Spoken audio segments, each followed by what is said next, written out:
بكيتي؟ والله بنشوف لنا حل. عسى الله يعيننا عليه، لكن انا خايف لو ذي حجان الله يعين. والله معك صادق.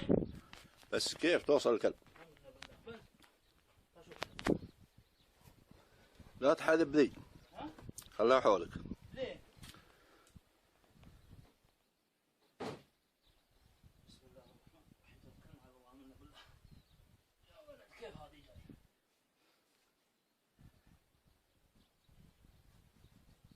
والله مشكلة وجهه. يعني السلم هذا ثبت. ايه بس كيف وضع الكلب؟ هو احمد الله يعيننا عليه. الله يعيننا عليه.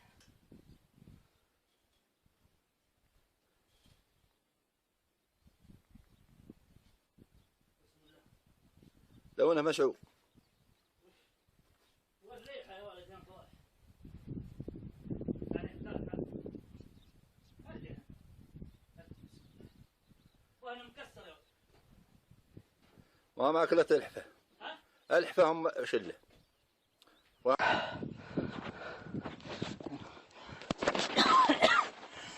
بسم الله الرحمن الرحيم.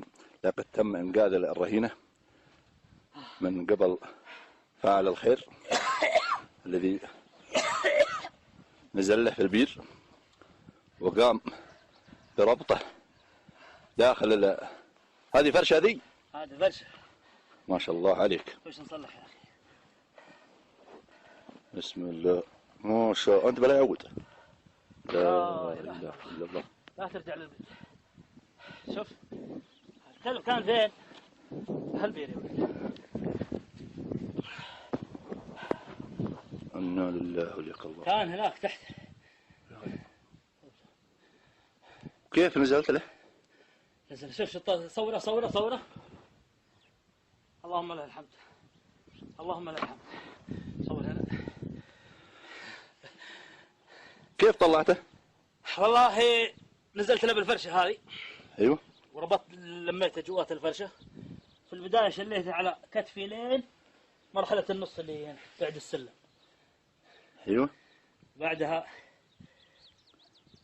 قام خوي ابو زلوي الله يعطيه العافيه توصيل لي اسلاك اللي هذه السير حق السياره، وصله بالغتره، وصلها لي في منطقه الوسط هنا. بعدها تم ربطه في الفرشه، سحبها ابو جلوي، طلعناه والحمد لله. ما شاء الله عليكم. ما شاء الله عليكم. وشوف هناك راح يطرد السيارات، الكلب هذا راح يطرد السياره، شايف؟ بصحه وعافيه وما هو صاحي شكله. انا خايف لا يرجع ثاني مره. الله يعطيك العافيه ابو جلوي. وياك ان شاء الله. وفك السير حق السياره وركبه. الله لا يهينك، رجع محله. الله يكتب اجرك ان شاء الله في موازين حسناتك. واجرك ان شاء الله.